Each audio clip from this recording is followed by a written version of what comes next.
Terus yang ketiga yaitu wadhi. Nah, kapan wadhi itu atau cairan itu keluar? Itu biasanya di saat orang itu kelelahan, ya, pada saat bekerja keras, mengeluarkan tenaga yang banyak, lantas pada saat tidur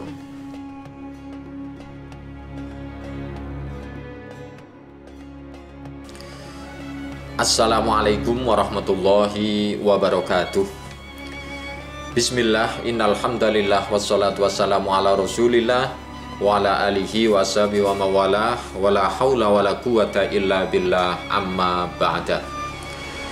Sobat-sobatku fillah, kembali bersama saya Kang Abi. Kita akan membicarakan, kita akan membahas, kita akan menelaah tentang sesuatu. Kali ini saya akan membicarakan tentang najis. Najis atau kotoran. Jadi najis kalau secara lughat, secara bahasa adalah kotor, kotoran. Tapi kalau secara syariat yaitu kotoran-kotoran yang bisa menghalangi kita sahnya ibadah kita kepada Allah atau sholat kita kepada Allah, itu bisa menghalangi najis. Karena kita tahu bahwa sholat disyaratkan suci dari najis, di samping suci dari hadas, ya. Najis yang berada di badan kita, najis yang berada di pakaian atau di tempat di mana kita sholat, semuanya harus steril ataupun harus suci dari kotoran ataupun dari najis. Di dalam ilmu syariat atau di dalam ilmu fikih, bahwa sesuatu yang keluar dari tubuh kita, ya, sesuatu yang keluar dari tubuh kita, yaitu dari kubul atau jalan depan, ya, atau dubur jalan belakang, itu semuanya najis, ya. Sesuatu yang keluar, baik itu berupa angin, berupa air, berupa benda apapun yang keluar dari kubul atau lubang depan, ya, terus ataupun lubang di belakang dubur, semuanya adalah najis. Satu-satunya sesuatu yang keluar dari kubul kita yang dihukumi suci adalah mani ataupun sperma. Selain itu hukumnya najis, ya. Terus ada pertanyaan begini, saumpama kita, pakaian kita mungkin sarung atau celana terus terkena sperma, ya, terkena sperma, terkena mani, lantas kita akan menjalankan ibadah sholat, bolehkah pakaian yang barusan tadi terkena sperma itu dipakai untuk sholat tanpa dicuci dahulu? Jadi pakaian yang terkena sperma lantas digunakan untuk sholat, apakah sholatnya sah atau tidak? Padahal kita tahu bahwa cairan sperma atau mani itu adalah hukumnya suci. Baiklah sobat, kita terlebih dahulu harus mengerti bahwa cairan, ya, cairan yang keluar dari kubul kita, yaitu lubang depan, itu bermacam-macam bentuknya, ya, bermacam-macam warnanya.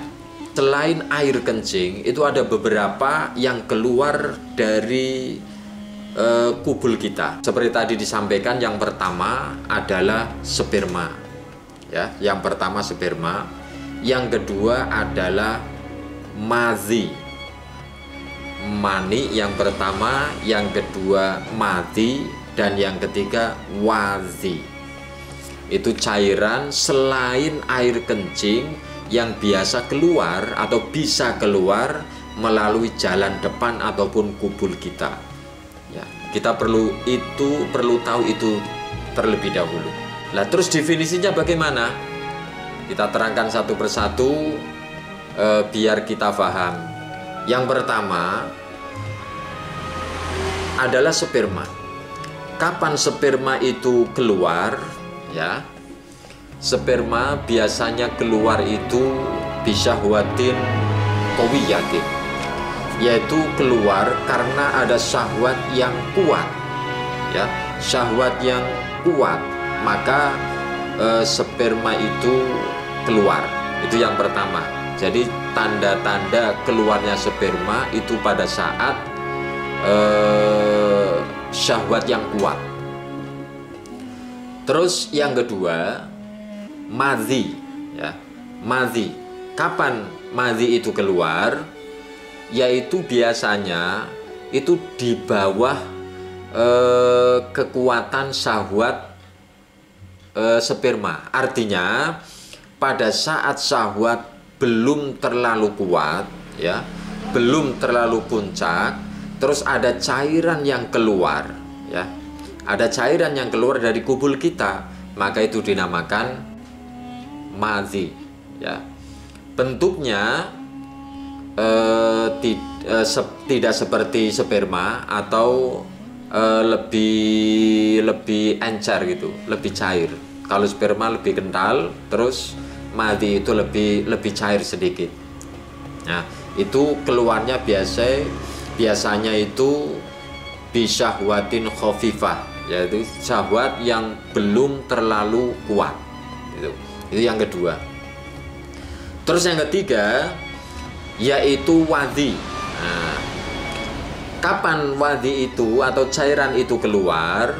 Itu biasanya di saat orang itu kelelahan, ya, pada saat bekerja keras, mengeluarkan tenaga yang banyak, lantas pada saat tidur, terus bangun, pipis biasanya disertai dengan cairan yang agak kental, yang keluar bersama air seni, ya, itu biasanya dinamakan wadhi. Oke, ketiga-tiganya kita sudah tahu. Lah ternyata di antara ketiga, sperma, terus madhi, terus wadhi, itu hanya satu yang hukumnya suci, yaitu sperma. Wadhi, madhi tetap dihukumi najis, ya, tetap hukumnya najis. Lah terus bagaimana apabila pakaian kita terkena sperma?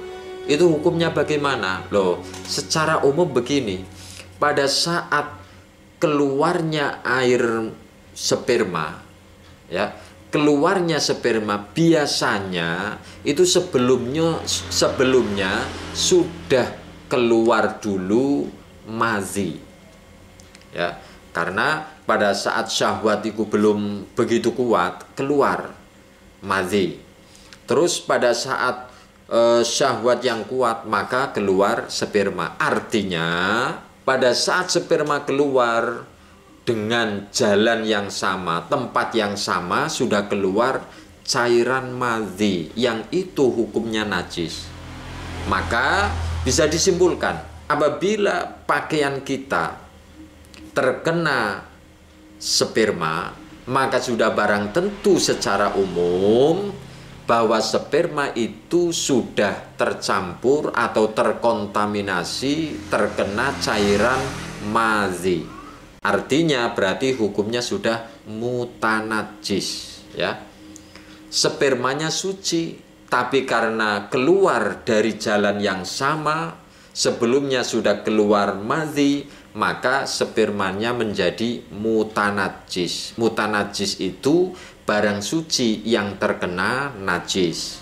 Kalau mengenai kepada pakaian kita, maka itu termasuk hukumnya najis dan wajib disuci apabila hendak digunakan untuk menjalankan ibadah sholat. Oke, sudah jelas. Seperti tersebut di dalam kitab I'anatul Talibin, ya. Di dalam kitab I'anatul Talibin diterangkan wa kama idza akhraja minhu madhiyun kama huwal ghalib min man sabaqahu lil maniyyi fa innahu yatanajjasu bihi.